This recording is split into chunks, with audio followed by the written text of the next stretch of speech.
ദൂരത്തും ചാരത്തുമായി ഞങ്ങളെ ശ്രദ്ധിക്കുന്ന മാന്യ ശ്രോതാക്കൾ, നല്ലവരായ നാട്ടുകാർ, സ്നേഹമുള്ള ദേശനിവാസികൾ, ഈ നാടിൻ്റെ ഐശ്വര്യമായി മാറിയ വ്യാപാരി സുഹൃത്തുക്കൾ, വഴിയോര യാത്രക്കാർ, രാപകലില്ലാതെ ജീവിതത്തെ കൂട്ടിമുട്ടിക്കുവാൻ ബന്ധപ്പെട്ട് നാടകം നടുവേ ഓടുന്ന ഓട്ടോ ടാക്സി സ്റ്റാൻഡുകളിൽ പ്രവർത്തിക്കുന്ന അധ്വാനവർഗ സഹോദരങ്ങൾ, ഞങ്ങൾ അവിടെവിടങ്ങളിലായി കേട്ടുകൊണ്ടിരിക്കുന്ന എല്ലാ നല്ല ശ്രോതാക്കൾക്കും ഞങ്ങളുടെ മധ്യാഹ്ന വന്ദനത്തെ പ്രാരംഭമായി അറിയിക്കട്ടെ. കേരളത്തിൻ്റെ സാമൂഹിക, സാംസ്കാരിക, മത രംഗങ്ങളിൽ തനതായ വ്യക്തിമുദ്ര പതിപ്പിച്ച അസംബ്ലിസം കോഡ് എന്ന മഹനീയ പ്രസ്ഥാനത്തിൻ്റെ സാംസ്കാരിക സുവിശേഷ വിഭാഗമായ ഇവാഞ്ചലിസം ഡിപ്പാർട്ട്മെൻറ്റിൻ്റെ ആഭിമുഖ്യത്തിൽ ഇക്കഴിഞ്ഞ കേരളപ്പിറവി ദിനമായ നവംബർ 1-ാം തീയതി രാവിലെ കേരളത്തിൻ്റെ തെക്കേ അറ്റത്തു നിന്ന് പുറപ്പെട്ട് കേരളത്തിൻ്റെ വടക്കേ അറ്റം ചുറ്റി അങ്ങോളം ഇങ്ങോളം സഞ്ചരിച്ചു കൊണ്ടിരിക്കുന്ന കേരള വിമോചന യാത്ര എന്ന നവോത്ഥാന യാത്രയാണ് ഇന്ന് നോർത്ത് പൂക്കാട്ടുപടി ജംഗ്ഷനിൽ എത്തി നിൽക്കുന്നത്. ഈ യാത്ര പോയ ഇടങ്ങളിലെല്ലാം തൻ്റെ സഞ്ചാരപഥങ്ങളിൽ സന്ദേശങ്ങൾ അറിയിച്ച്, ഗാനങ്ങൾ ആലപിച്ച്, ലഘുലേഖകൾ വിതരണം ചെയ്ത്, വ്യക്തിപരമായി ആളുകളോട് സംവദിച്ച്, കൂട്ടമായി ആളുകളോട് സംവാദിച്ച്, ജീവിതത്തിൽ നവോത്ഥാനവും പരിപൂർണമായ ജീവിത നേർക്കാഴ്ചകളും ജനതയ്ക്ക് പറഞ്ഞു നൽകിയ മനോഹരമായ യാത്രയുടെ ഒരു പൊതുയോഗമാണ് ഇന്ന് ഇവിടെ എത്തിയിരിക്കുന്നത്.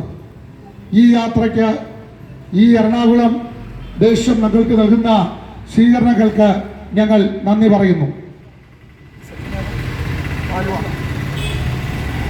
ആലുവ സെക്ഷന്റെ നേതൃത്വത്തിലുള്ള ദൈവദാസന്മാർ, ഈ സെക്ഷനിലെ ഉത്തരവാദിത്തപ്പെട്ട സഹോദരങ്ങൾ, നേതൃത്വ നിരകൾ, ഭാരവാഹികൾ ഞങ്ങൾക്ക് നൽകുന്ന ആദരവിനെ നന്ദിയോടെ ഞങ്ങൾ ഓർക്കുന്നു.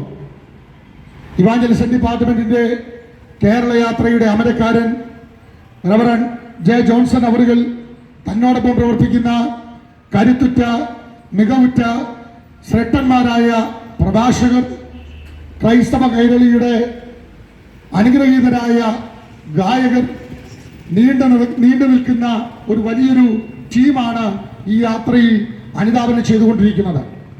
ഈ യാത്ര, ഈ ആലുവ സെക്ഷന്റെ ഭാഗമായി ഇന്നത്തെ ദിവസത്തിൽ ഈ സഞ്ചാരപഥങ്ങളിലൂടെ പോകുമ്പോൾ ഞങ്ങളെ സ്വീകരിച്ചുകൊണ്ട് ഈ യാത്രയ്ക്ക് ആതിഥ്യമരുളുന്ന Aluva section president pastor Binoy Thankachan അവറുകൾ, അസംബ്ലിസം കോഡിന്റെ സീനിയർ ശുശ്രൂഷകനും അതുപോലെ തന്നെ മുൻ പ്രസിഡന്ററി അംഗമായിരിക്കുന്ന പാസ്റ്റർ എൻ ജി രാജു അവറുകൾ, അസംബ്ലിസം കോഡിന്റെ മുൻ WMCയുടെ സെക്രട്ടറി ശ്രീമതി LC രാജു അവറുകൾ, അതുപോലെ pastor PN Paulose, pastor Preenu Lukose, pastor Eldhose, അങ്ങനെ തുടങ്ങി എൻ്റെ സ്നേഹിതൻ പാസ്റ്റർ ശുഭപ്രസാദ്, ഒട്ടനവധിയായ ആലുവ സെക്ഷന്റെ ഭാരവാഹിത്വമുള്ള ദൈവദാസന്മാരൊക്കെ ഈ യാത്രയിൽ ഞങ്ങളെ സ്വീകരിക്കുന്നുണ്ടെന്നതിൽ ഏറെ സന്തോഷവാനാണ്. ഇന്ന് ഈ യാത്രയിലൂടെ വരുമ്പോൾ ആളുകൾ ഞങ്ങളോട് പലപ്പോഴുമായി ചോദിക്കുന്ന ഒരു വലിയ ചോദ്യമുണ്ട്: എങ്ങനെ രക്ഷപ്പെടാൻ കഴിയും? അതിന് ഞങ്ങൾ നൽകുന്ന ഏക ഉത്തരവെന്ന് പറയുന്നത്, ഒരുപാട് പേരെ രക്ഷപ്പെടുത്തിയ അനുഭവം ഞങ്ങൾക്കുണ്ട് എന്നാണ്. ആളുകളെപ്പോൾ പറയും, അത് നിങ്ങൾ പറയുന്ന ഭാഷയല്ലേ? ഇന്ന് ഞങ്ങളോടൊപ്പം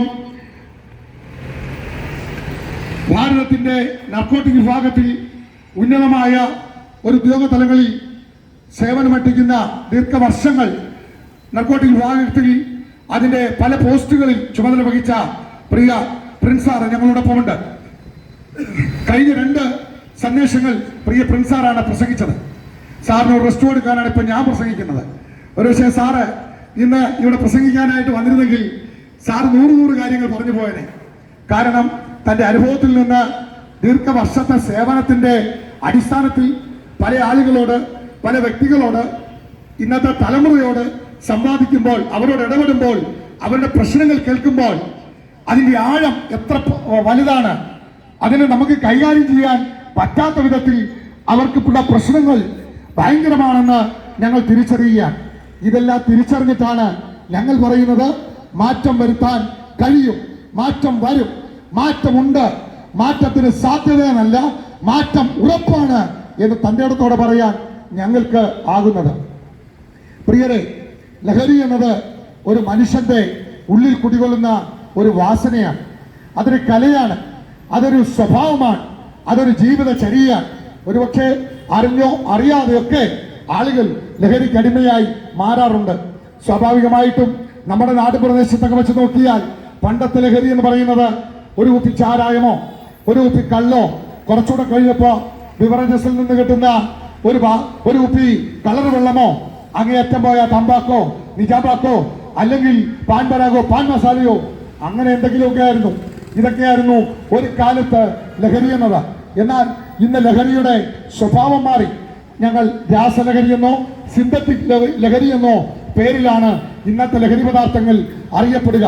പുതിയ പുതിയ നാമകരണങ്ങൾ, പെൻ, സ്റ്റാമ്പ്, മാസ്റ്റർ, ഡോൺ എന്തെല്ലാം പേരുകളിലാണ് കുഞ്ഞുങ്ങൾ അവരവരുടെ ലഹരികൾ കണ്ടെത്തിക്കൊണ്ടിരിക്കുന്നത്. ഈ കഴിഞ്ഞ നേരങ്ങളിൽ പ്രിൻസാറ് വളരെ വ്യക്തമായിട്ട് നാട്ടുകാരോട് പറയുകയുണ്ടായി, ലഹരിയുടെ അവസാനം മരണമാണ്, ജീവിതമല്ല. ലഹരി ഉപയോഗിക്കുന്ന ഒരു മനുഷ്യൻ അവൻ മരണത്തിലേക്കാണ് നീങ്ങുന്നത്. കാരണം ഓട്ടോമാറ്റിക്കലി ലഹരി ഉപയോഗിക്കുകയോ അത് വിൽക്കുകയോ ചെയ്യുന്ന ഒരുവനെ പോലീസ് കൈയേറ്റം ചെയ്യും, പിടിക്കപ്പെടും.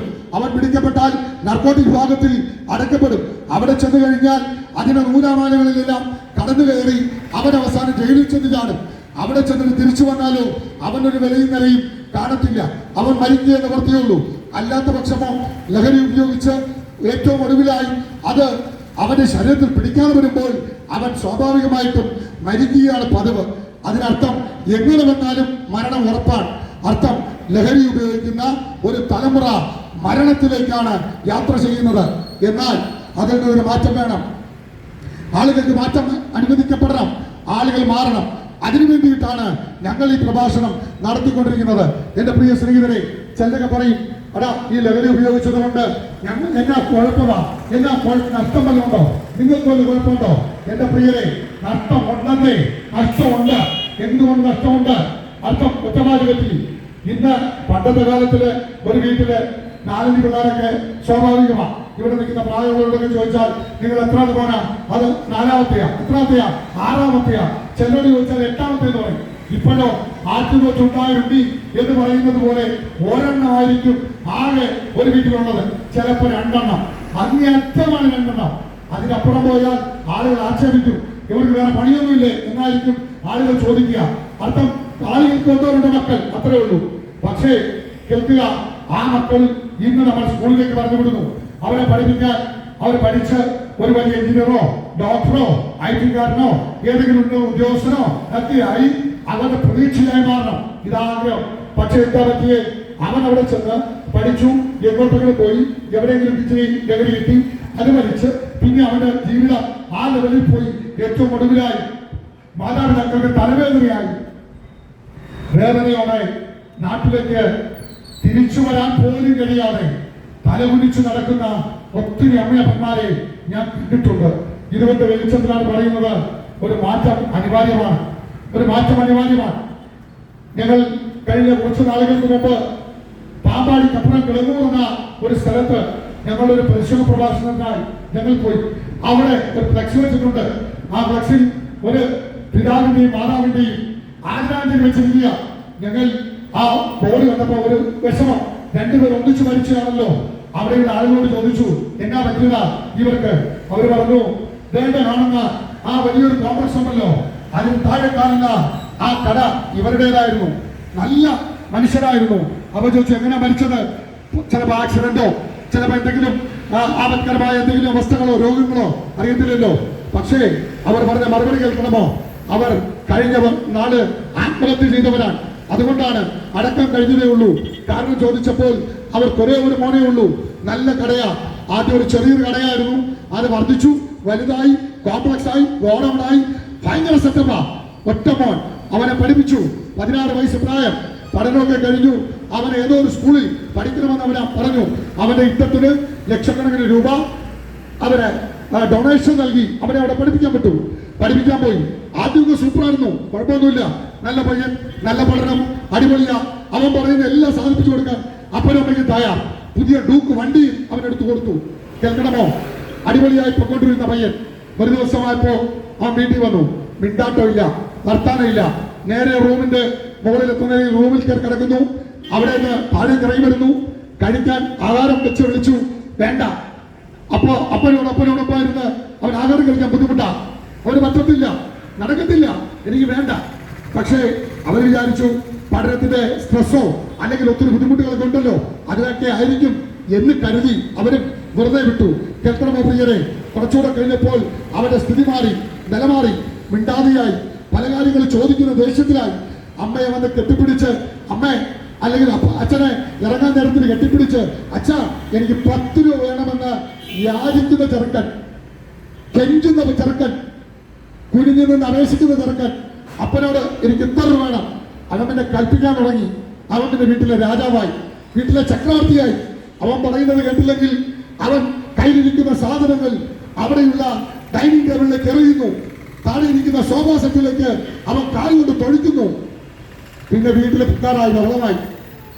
അപ്പനും അമ്മയും അവൻ പഠിക്കുന്ന സ്ഥാപനത്തിൽ ചെന്നു, കാര്യങ്ങൾ അന്വേഷിച്ചു. അപ്പോൾ പല നാളുകളായി, പല ദിവസങ്ങളായി അവൻ ക്ലാസ്സിൽ കയറിയിട്ട് പല കൂട്ടുകൾ വെളിയിൽ, അധ്യാപകർ പരാതി, നീണ്ട പരാതികൾ. വീട്ടിൽ വന്നു. അപ്പനും അമ്മയും പറഞ്ഞു, മോനെ ഈ നടപടി ശരിയല്ല, നീ ഞങ്ങൾക്ക് ഒറ്റ മോനാ, നിങ്ങൾക്ക് ഞങ്ങൾ ഇതൊക്കെ പറഞ്ഞല്ലോ, മോന് മാന്യമായിട്ട് ജീവിക്കണം. അവൻ കേട്ടില്ല. അവൻ വീട്ടിൽ തർക്കമുണ്ടാക്കി, ബഹളമുണ്ടാക്കി, അപ്പനോടും അമ്മയോട് കയർത്തു. എന്നിട്ട് അവൻ വണ്ടിയും എടുത്ത് ഒരു പോക്ക് പോയതാ. പക്ഷേ പിന്നെ തിരിച്ചു വരുന്നത് എല്ലു പൊടിഞ്ഞു കെട്ടിയ കുറച്ച് വെള്ളത്തുണിക്കകത്ത് ഒതുങ്ങിക്കൂടിയ മാംസകഷ്ണങ്ങളും കുറച്ച് എല്ലുകൂട്ടങ്ങളും മാത്രമേ ഉള്ളൂ. മയക്കുമരുന്ന് അടിച്ച് ഏതോ പാലത്തെ കൊണ്ടുവന്ന് ഇടിച്ച് ചതഞ്ഞ് ഉപ്പ നുറുക്കായ ഒരു കുറച്ച്, നമ്മുടെ ഭാഷയിൽ പറഞ്ഞാൽ ഇറച്ചി കഷണം മാത്രം വീട്ടിൽ കൊണ്ടുവന്നു. അപ്പനും അമ്മയും ശാന്തമായി അവനെ സംസ്കാരത്തിന് വേണ്ടിയുള്ള ക്രമീകരണം ചെയ്തു. സംസ്കാരമെല്ലാം കഴിഞ്ഞ് 3-ാം പക്കം അവർ രണ്ടുപേരും വിഷം കഴിച്ച് ഈ ലോകത്തോട് വിട പറഞ്ഞു. പ്രിയരെ, ഒരു ലഹരി വരുത്തി വെച്ചത് ഒരാളിനാണോ കുഴപ്പം? അല്ല.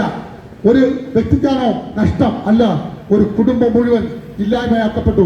പ്രിയരെ, ഇത് അങ്ങ് ഏതെങ്കിലും ഒരു നാട്ടിൽ, ബീഹാറിലോ ഉത്തർപ്രദേശിലോ അങ്ങ് എന്താ പറയുക ഛത്തീസ്ഗഡിലോ നാഗാലാൻഡിലോ ഇവിടെയൊന്നും നടക്കുന്ന കാര്യമില്ല.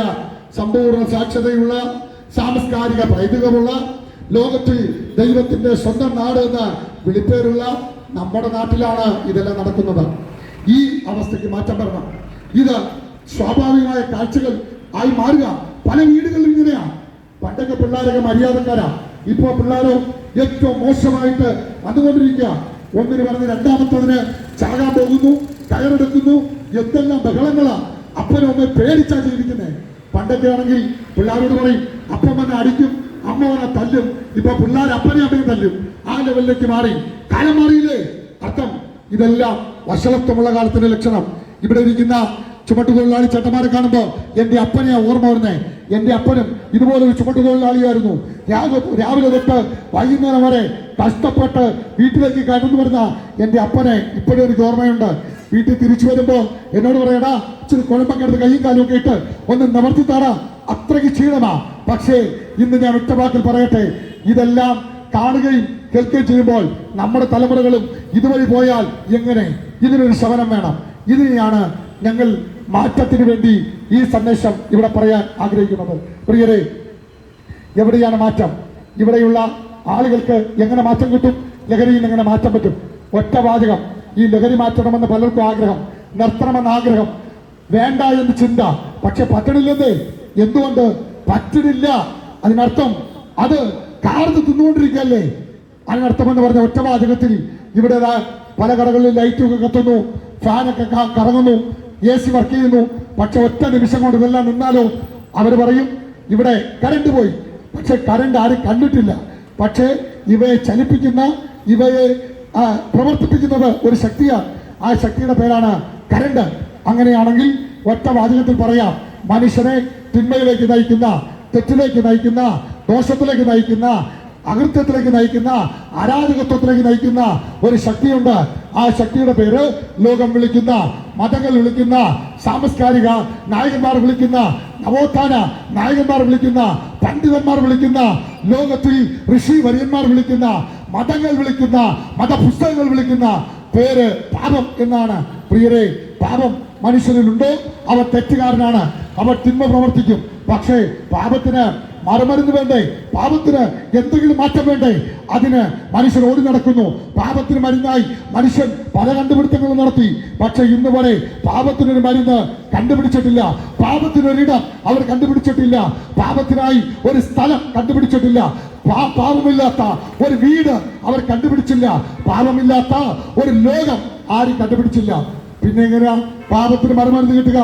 പക്ഷേ അഭിമാനത്തോടെ, സന്തോഷത്തോടെ, ചാരിതാർത്ഥ്യത്തോടെ, തികഞ്ഞ അഭിമാനത്തോടെ, ഏറ്റവും കനത്ത അഹങ്കാരത്തോടെ ഞാൻ പറയുന്നു, ഈ ബാറ്റും തൂക്കി ഫ്ലക്സ് കാർട്ടുകൾ കഴുത്തലിട്ട് കോമാളി വേഷവും കെട്ടി ഇങ്ങനെ വന്ന് ഇവിടെ നിൽക്കുമ്പോ നിങ്ങൾക്കൊരു കൂത്തുകാഴ്ച എന്ന് തോന്നും. പക്ഷേ ഞങ്ങൾ പറയുന്നു അഭിമാനത്തോടെ, ഞങ്ങൾ പാപത്തിന് മരുന്ന് കണ്ടുപിടിച്ചവർ, ഞങ്ങൾ പാപത്തിന് മാറ്റം കണ്ടുപിടിച്ചവർ, ഞങ്ങൾ പാപത്തിന് ഒരു സൊല്യൂഷൻ കണ്ടുപിടിച്ചു. എന്താ സൊല്യൂഷൻ? ലംഘന ക്ഷമിച്ചും പാപം മറച്ചു കിട്ടിയ മനുഷ്യൻ ഭാഗ്യവാൻ. ആത്മാവിൽ കപടമില്ലാതെയും ദൈവം അകൃത്യം കണക്കിടാതെയും ഇരിക്കുന്ന മനുഷ്യൻ ഭാഗ്യവാൻ. അപ്പൊ പാപത്തിന് എവിടെയാണ് പരിഹാരം? പ്രിയരെ, ഒറ്റ വാചകത്തിൽ ഇങ്ങനെ പറയാം: യേശു ക്രിസ്തുവിന്റെ രക്തം സകല പാപവും പോക്കി നമ്മെ ശുദ്ധീകരിക്കുന്നു. യേശു ക്രിസ്തുവിന്റെ രക്തം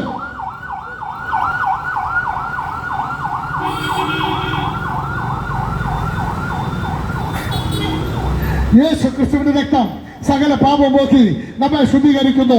പൊന്ന് വെള്ളി അഴിഞ്ഞു പോകുന്ന വസ്തുക്കളെ കൊണ്ടല്ല, ക്രിസ്തു എന്ന നിർദോഷവും നിഷ്കളങ്കവുമായ കുഞ്ഞാടിന്റെ വിലയേറിയ രക്തം കൊണ്ടത്രേ നമ്മെ വീണ്ടെടുത്തിരിക്കുന്നത്.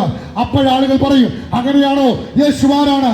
ഒറ്റവാചകത്തിൽ ഉത്തരം: 2025 വർഷങ്ങൾക്ക് മുമ്പ് മാനവലോകത്തിന്റെ പാപത്തിന്റെ പരിഹാരത്തിനായി ദൈവമായിരുന്ന, ദൈവവചനമായ, ദൈവ സാക്ഷാത്കാരമായ, ദൈവത്തിന്റെ ഏക ജാതനായ പുത്രനായ ശ്രീയേശുനാഥൻ ഈ ഭൂമിയിലേക്ക് ഇറങ്ങി വന്നു. മനുഷ്യനാവൻ ഈ ഭൂമിയിൽ പാർത്തു. കന്യകയിലൂടെ ജഡാവതാരമെടുത്തു. 33 വർഷക്കാലം ഈ ഭൂമിയിൽ പാർത്തു. രോഗികളെ സൗഖ്യമാക്കി, ഭൂതങ്ങളെ പുറത്താക്കി, ശാപഗ്രസ്തർക്ക് ശാപ മോക്ഷം നൽകി, പാപികൾക്ക് പാപ ക്ഷമ നൽകി. ഏറ്റവും ഒടുവിലായി തിരുവചനം പറയുന്നത് പോലെ, എന്നാൽ കാലസമ്പൂർണത വന്നപ്പോൾ ദൈവം തന്റെ പുത്രനെ സ്ത്രീയിൽ നിന്ന് ജനിച്ചവനായി, ന്യായപ്രമാണത്തിന് കീഴിൽ ജനിച്ചവനായി, ന്യായപ്രമാണത്തിന് കീഴിലുള്ളവരെ വിലയ്ക്ക് വാങ്ങിയിട്ട് നാം പുത്രത്വം പ്രാപിക്കേണ്ടതിന് തന്നെ എന്ന വചനം നിവർത്തിയാകേണ്ടതിന് യേശു ക്രിസ്തു കാൽവരിയിൽ യാഗമായി. എന്റെ പ്രിയരെ, ആ കാൽവരിയിൽ യാഗമായ യേശു ക്രിസ്തുവിന്റെ രക്തത്താൽ മനുഷ്യവർഗത്തിന് പാപമോചനമെന്ന വീണ്ടെടുപ്പുണ്ട്. ഇന്ന് പകൽ അഭിമാനത്തോടെ പറയുന്നു, പാപിയായ മനുഷ്യ, പാപമോചനം നേടുന്നുവോ? ഒറ്റ വഴി, അത് യേശു മാത്രം. അതുകൊണ്ട് തന്റെ അടുത്തോടെ ഞങ്ങൾ പറയുന്നു, മറ്റൊരുത്തൻ രക്ഷയില്ല. നാം രക്ഷിക്കപ്പെടുവാൻ ആകാശത്തിന്റെ കീഴിൽ മനുഷ്യരുടെ ഇടയിൽ നൽകപ്പെട്ട ഒരേ ഒരു നാമമേയുള്ളൂ, അത് യേശുവിന്റെ നാമമാണ്. ആ നാമത്തിന്റെ മുമ്പിൽ സ്വർലോകരുടെയും ഭൂലോകരുടെയും അധോലോകരുടെയും മുഴങ്ങാലൊക്കെയും മടങ്ങുകയും യേശു മാത്രം, യേശു മാത്രം രക്ഷകനെന്ന് ഏറ്റുപാടുകയും ചെയ്യുന്ന ഒരു ദിവസം വരും. എന്റെ പ്രിയ സ്നേഹിത, ക്രിസ്ത്യാനികളുടെ ദൈവമായി മുദ്രകുത്തി യേശുവിനെ മാറ്റിവെക്കല്ലേ. ഏതെങ്കിലും ഒരു പള്ളിക്കകത്തിരിക്കുന്ന ഒരു ആ ദൈവമായി യേശുവിനെ മാറ്റല്ലേ. നിന്റെ പാപത്തിന്റെ പരിഹാരത്തിനായി ഈ ഭൂമിയിൽ വന്ന, നിന്റെ പാപത്തിന്റെ പരിഹാരത്തിനായി, എന്റെ പാപത്തിന്റെ പരിഹാരത്തിനായി, നമ്മുടെ പാപത്തിന്റെ പരിഹാരത്തിനായി ഈ ഭൂമിയിൽ വന്ന ഏകരക്ഷകൻ യേശു ക്രിസ്തു. ആ യേശു ക്രിസ്തുവിൽ കൂടെ മാത്രമേ മനുഷ്യവർഗത്തിന് രക്ഷയുള്ളൂ. തിരുവചനം പറയുന്നു, ഒരുവൻ ക്രിസ്തുവിലായാൽ അവ പുതിയ സൃഷ്ടി, പഴയത് കഴിഞ്ഞു പോയി, ഇതാ സകലവും പുതുതായിരിക്കുന്നു, ഇതാ സകലം പുതുതായിരിക്കുന്നു. താങ്കളുടെ ജീവിതം കഷ്ടതയാണോ, കടഭാരമാണോ, വേദനയാണോ, ദുഃഖമാണോ, മനപ്രയാസമാണോ, കുടുംബ തകർച്ചയാണോ, സാമ്പത്തികമായ പ്രതിസന്ധിയാണോ, നാട്ടുകാരാൽ ഒറ്റപ്പെടുന്ന ഒരു മനുഷ്യനാണോ? ധൈര്യമായി ഞങ്ങളുടെ അടുക്കൽ വരിക, ഞങ്ങൾ നിങ്ങൾക്കായി പ്രാർത്ഥിക്കാം. പ്രിയരെ, നിങ്ങൾ ചോദിക്കും, ഞങ്ങൾ ഓടി വന്ന നിങ്ങൾ എന്തു തരും? ഈ വണ്ടിക്കകത്ത് ഒന്നുമില്ല, കുറെ ലഘുലേഖയും ബൈബിളും അല്ലാതെ വേറൊന്നുമില്ല. പക്ഷെ ഞങ്ങൾക്കൊന്നറിയാം, ഞങ്ങളുടെ കയ്യിൽ ഞങ്ങൾ അനുഭവിക്കുന്ന ഒരു സന്തോഷമുണ്ട്. ധാന്യവും വീഞ്ഞും വർദ്ധിച്ചപ്പോൾ അവർക്കുണ്ടായാലും അധിക സന്തോഷം നീ എന്റെ ഹൃദയത്തിൽ നൽകിയിരിക്കുന്നു. പ്രിയരെ, ഇത് ആകുന്നു സുപ്രസാദ കാലം, ഇതാകുന്നു രക്ഷാ ദിവസം. ഇനിയൊരു ദിവസം മാറ്റിവെക്കണ്ട. എന്റെ പ്രിയ സ്നേഹിത, എനിക്ക് വേണ്ടി ഒന്ന് പ്രാർത്ഥിക്കണമെന്ന്, സഹോദര എനിക്ക് വേണ്ടി ഒന്ന് പ്രാർത്ഥിക്കണമെന്ന് നിങ്ങൾക്ക് ആർക്കെങ്കിലും ആഗ്രഹമുണ്ടെങ്കിൽ യാതൊരു മടിയും വേണ്ട, ധൈര്യത്തോടെ കൂടി ഞങ്ങൾ പ്രാർത്ഥിക്കും. ഏത് സ്ഥലത്തും മടികൂടാതെ വന്ന് യേശുവേ എന്ന് വിളിച്ചാൽ അവിടെ ഇറങ്ങി വന്ന് ചേർത്ത് പിടിക്കുന്ന ഒരു രക്ഷകൻ ഇവിടെയും വന്നിട്ടുണ്ട്, ഇവിടെയും വന്നിട്ടുണ്ട്, ഇവിടെയും വന്നിട്ടുണ്ട്. ദൈവദാസന്മാർ ഞങ്ങളോട് നിൽപ്പുണ്ട്. നിങ്ങൾ ചോദിക്കും, മാന്ത്രികന്മാരാണോ? മാന്ത്രികന്മാരൊന്നുമല്ല. പക്ഷേ ഞങ്ങൾ ആരുടെ തലയിൽ കൈവച്ച് പ്രാർത്ഥിച്ചിട്ടുണ്ടോ അവരെല്ലാം വിടുതൽ പ്രാപിച്ചിട്ടുണ്ട്. ഞങ്ങൾ ആരുടെ എല്ലാം വീടുകളിൽ കയറിയിട്ടുണ്ടോ ആ വീടുകൾ രക്ഷപ്പെട്ടിട്ടുണ്ട്. ഞങ്ങൾ ആരോടെല്ലാം ദൈവവചനം പറഞ്ഞിട്ടുണ്ടോ അവർക്ക് രൂപാന്തരം ഉണ്ടായിട്ടുണ്ട്. അല്ലാതെ ആൾത്തർപ്പം കാണിച്ച്, സംഘപ്രാബലം കാണിച്ച്, കൊടിയുടെ നിറവും മണവും കാണിച്ച് ആളെ കൂട്ടിയതല്ല. രക്ഷ കിട്ടാത്തവൻ ഓടി വന്ന് പ്രാർത്ഥനയ്ക്ക് കയറി പ്രാർത്ഥനാലയത്തിൽ വന്നു, അവന് പ്രാർത്ഥനയ്ക്ക് മറുപടി കിട്ടി, അവൻ രക്ഷപ്പെട്ടു. അങ്ങനെ കൂടിയ കൂട്ടമാണ് ഞങ്ങൾ ഓരോരുത്തരും. അതുകൊണ്ട് പ്രിയ സ്നേഹിതരെ, നിങ്ങൾക്ക് രക്ഷപ്പെടാൻ ഒരു വഴിയുണ്ട്. ആ യേശു നിങ്ങൾക്ക് വേണ്ടി വിളിക്കുന്നു. തിരുവചനം പറയുന്നു, യേശു പറഞ്ഞു, ഞാൻ തന്നെ വഴിയും സത്യവും ജീവനുമാകുന്നു. ആകയാൽ ആ പുതിയ ജീവനിലേക്ക്, പുതിയ രക്ഷയിലേക്ക്, പുതിയ സന്ദേശത്തിലേക്ക് ആ യേശു ക്രിസ്തു നിങ്ങളെ മാടി വിളിക്കുന്നു. എൻ്റെ വാചകം ഞാൻ നടത്തുന്നു. യേശു എന്തുകൊണ്ട് ഞങ്ങൾ ഉയർത്തിപ്പിടിക്കുന്നു? എൻ്റെ പ്രിയരെ, ഏതെങ്കിലും ഒരു കാലത്ത് ജനിച്ച് ജീവിച്ച് മരിച്ച് കുറെ പുസ്തകവും എഴുതി കുറെ ശിഷ്യന്മാരെ കൂട്ടി കുറെ ഒരു സംഘടന ഉണ്ടാക്കി പ്രസംഗിച്ചോ പൊയ്ക്കോ എന്ന് പറയുന്ന ഒരുവനെയല്ല. പകരമോ ഇന്ന് ആത്മാവിനെ പറയുന്നു, ഈ ഭൂമിയിൽ വന്ന് ജനിച്ച് ജീവിച്ച് മരിച്ച് അടക്കപ്പെട്ട്, ഹേ മരണമേ നിന്റെ ജയം എവിടെ? ഹേ പാതാളമേ നിന്റെ വിഷമം എവിടെ എന്ന് ചോദിച്ച് മരണത്തെയും പാതാളത്തെയും ജയിച്ച യേശു ഇന്നും ജീവിക്കുന്നു. യേശു ജീവിക്കുന്നു, ഞങ്ങൾ ജീവിക്കുന്നു. യേശു ജീവിക്കുന്നു, ഞങ്ങൾ ജീവിക്കുന്നു. ആ യേശുവിലേക്ക് നിങ്ങൾ ഓരോരുത്തരെയും സ്വാഗതം ചെയ്തുകൊണ്ട് വാക്കുകൾ അവസാനിപ്പിക്കുന്നു. ദൈവമായ കർത്താവ് നമ്മെ ധന്യമായി അനുഗ്രഹിക്കുമാറാകട്ടെ.